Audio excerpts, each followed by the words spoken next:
Bart Starr as a quarterback was one of the greatest players of all time. Bart Starr as a head coach was one of the worst coaches of all time.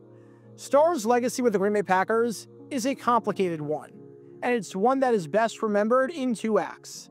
As a player, Starr was the frontman for one of the greatest dynasties in the history of sports, and in the history of the National Football League, as the man won 2 Super Bowl MVPs, won 5 championships, was the leader in completion percentage 4 times, was an MVP, and was a Hall of Fame player on the very first ballot.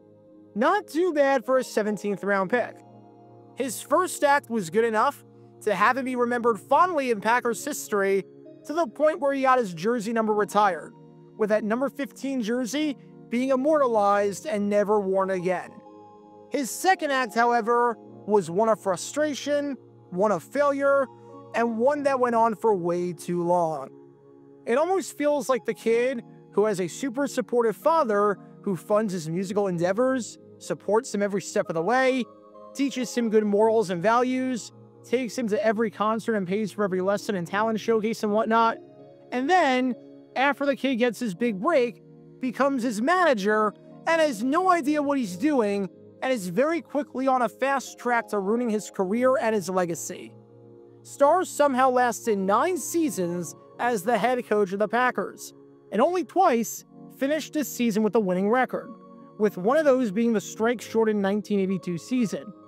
Starr qualified for the playoffs just once, and of every coach in NFL history to spend 9 seasons with one team, only John McKay had a worse winning percentage. But while McKay has the excuse of building an expansion team from scratch and making it to the playoffs a handful of times, Starr's got nothing. Absolutely nothing. And Starr was bad at a lot of things as a head coach. But even worse than his ability to deal with in-game management, which was already pretty bad, was his ability to deal with people, which is kind of an important skill to have when you're a head coach. He had some bizarre interactions with players, including one where he brought a whip to try and motivate the players, which did not sit well with some of the black players on the team. You can learn more about that by clicking the card in the upper right corner.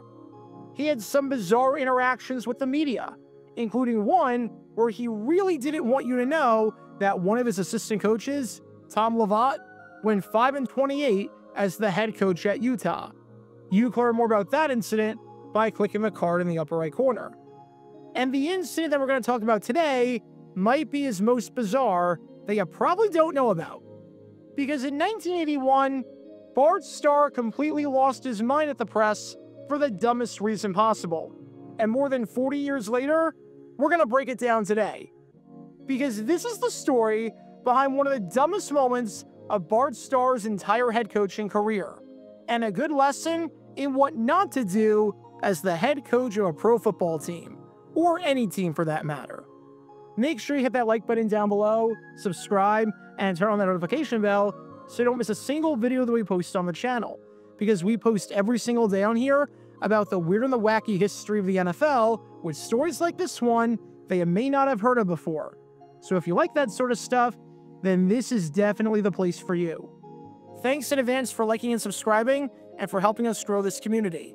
And with that in mind, let's talk about the time that Bart Starr's star was dimming.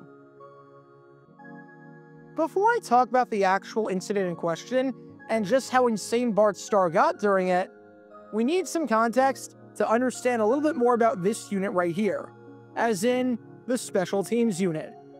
Football is a 3-phase game, as while you have offense and defense, if you're going to be a good team, you need to be good on special teams. Just ask the 2010 San Diego Chargers what happens when you're not good on special teams and how quickly your season can fall apart, even if all the other pieces are in place. And oh man, the 1981 Green Bay Packers absolutely stunk on special teams, to the point where they were actually losing games because of poor special teams play. Now, Jan Stenerud at kicker? No complaints. He was amazing that year. He led the league by hitting 92% of his field goals, and he was as reliable as they came. The rest of the special teams unit? Ugly with a capital U, to the point where it seemed like Stenerud was Calvin Johnson on the 2008 Detroit Lions, as in a ridiculously overqualified player on a ridiculously inept unit. As you can tell from these lowlights, it truly seemed as if once every game, the opposing team was starting at the 40-yard line off of a kickoff because the Packers couldn't cover. Even though the stats from a kick return defense standpoint might look good, remember that Jan Stenerud was kicking off for them. So even though he was great on field goals, the 39-year-old didn't have the strongest leg by this point. And whereas a 20-yard return for a normal team would put them at the 20, a 20-yard return for the opposition would put them at the 30. The Packers drafted a punter in the 3rd round that year, drafting Ray Stackelwitz, and he was absolutely atrocious. There were 28 punters in the NFL to have at least 30 punts. Stackelwitz ranked 27th in net yards per punt, averaging an abysmal 31.4 yards per punt.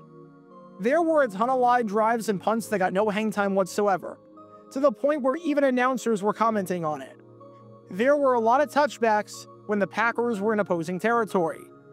And it's not as though his offensive line helped him out in that department, as Stackelwitz had 2 punts blocked, which was the worst total in the league. Combine that with the Packers having an extra point blocked at one point, and to say that the Packers had no protection from their special teams unit would be putting it lightly.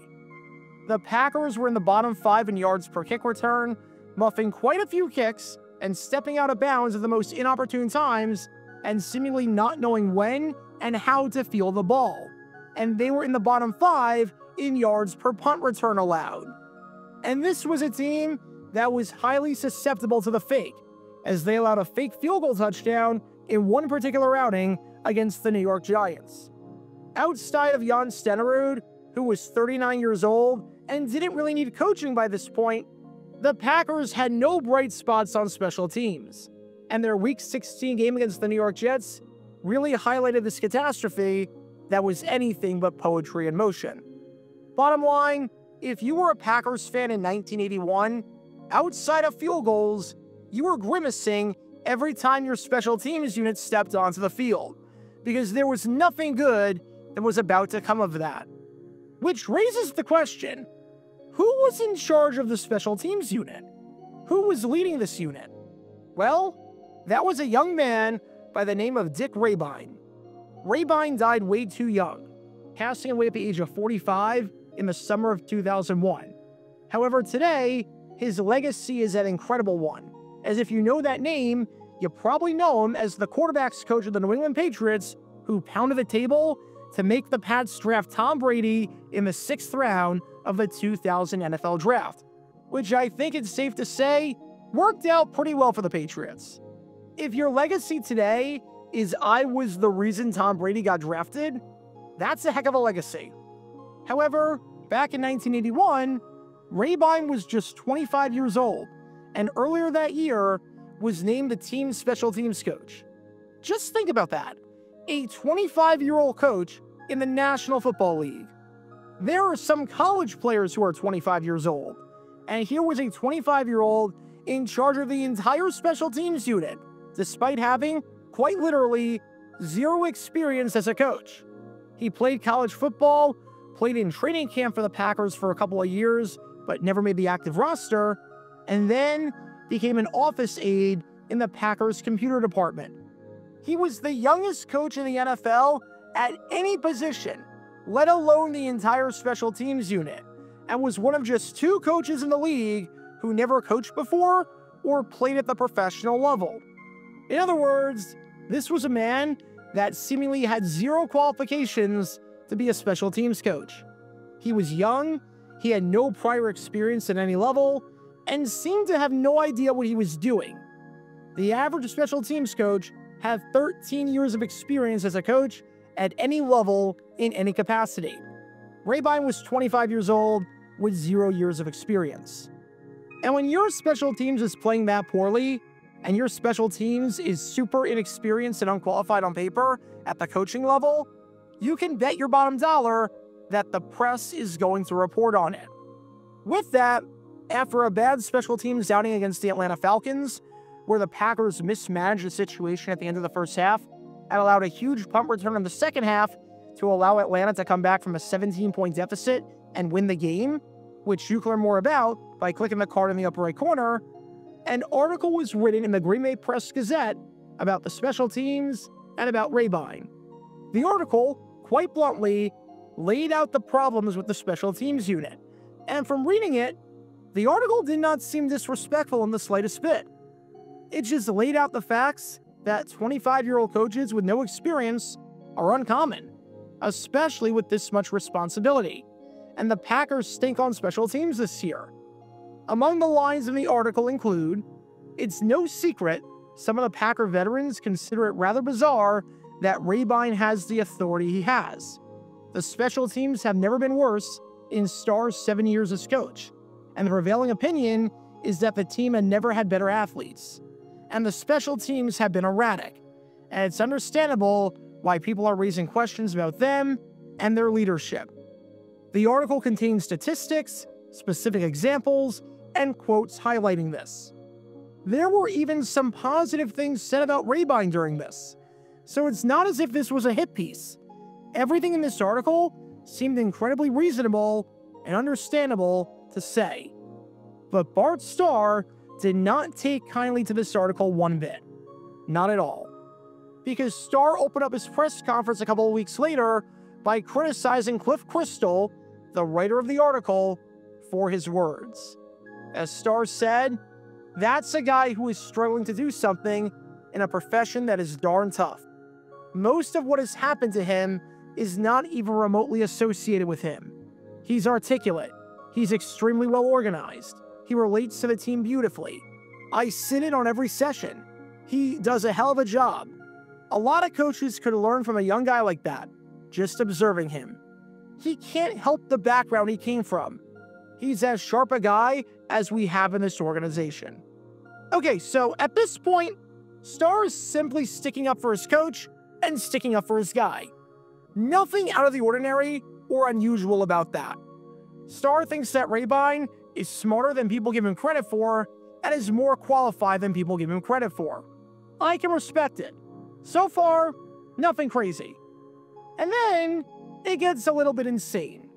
Because now, Bart Starr is going to talk about the specific contents of the article, meaning that he read the piece and thinks that Crystal is out of line. As Starr continued, "What you said about him is darn disgraceful. I've seen vultures with more integrity. That's darn disgraceful. I don't like that. Picking on my coach about his special teams play. That is totally uncalled for. Seems like a weird criticism. How dare a coach get criticized for the play of his unit? How dare the special teams coach be criticized for the play of the special teams unit? How dare a pitching coach be criticized for the play of his pitchers, I guess?" But clearly, Starr had some issues with what was specifically said in the article. And when asked to elaborate on the column with what was wrong about it, Starr said a curse word followed by, "You know what was said." In other words, it's like the Hell's Kitchen infamous elimination. It can speak for itself. The article can speak for itself. But Starr clearly took exception to this article and the words in it and the contents of it, which, again, seemed like a perfectly fine article. And even if it stopped here, I wouldn't be making a story about this. Starr feels a need to protect his 25-year-old coach. And seeing as Starr basically had no experience before becoming the head coach of the Packers himself, I guess he relates with Rabine in some capacity.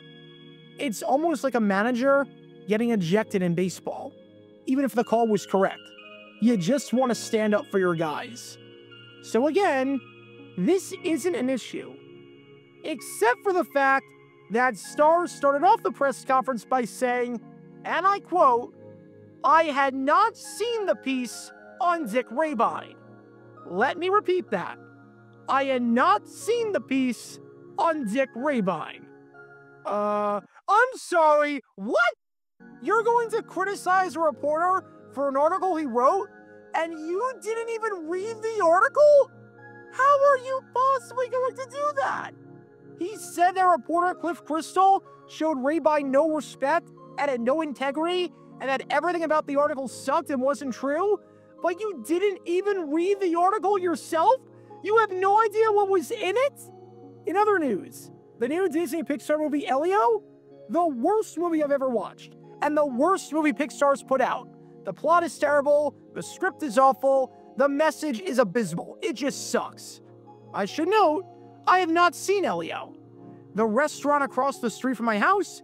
Awful food, and awful service, and awful ambiance. And I cannot recommend that you stay far away from there enough. I should note, I have never been to that restaurant, and didn't even know it existed, because this is the first time that I'm hearing about a restaurant across the street from my place. How can you possibly criticize a reporter for writing a story, say that the reporter is worse than a vulture, say that the reporter lacks integrity, say that the special teams coach should be immune from criticism about the freaking special teams unit, and say that everything about the article was false and was trash, and not even take 2 minutes to read the article? It's not a long read. In the time it took you to make your statement to the press, you probably could have read the whole thing. I get wanting to stand up for your guy and protect him, but to criticize a reporter for the contents of an article that you knew literally nothing about and had never read before is insane. Absolutely insane. And in terms of crazy Bart Starr moments, this one is definitely up there, because this made him look like the kid who does a book report on a book that he very clearly did not read. Ask Bart Starr's opinion, and he probably hated the book 1984 because it focused too much on Michael Jackson, MTV, and Ronald Reagan winning the presidency. That's how dumb this is.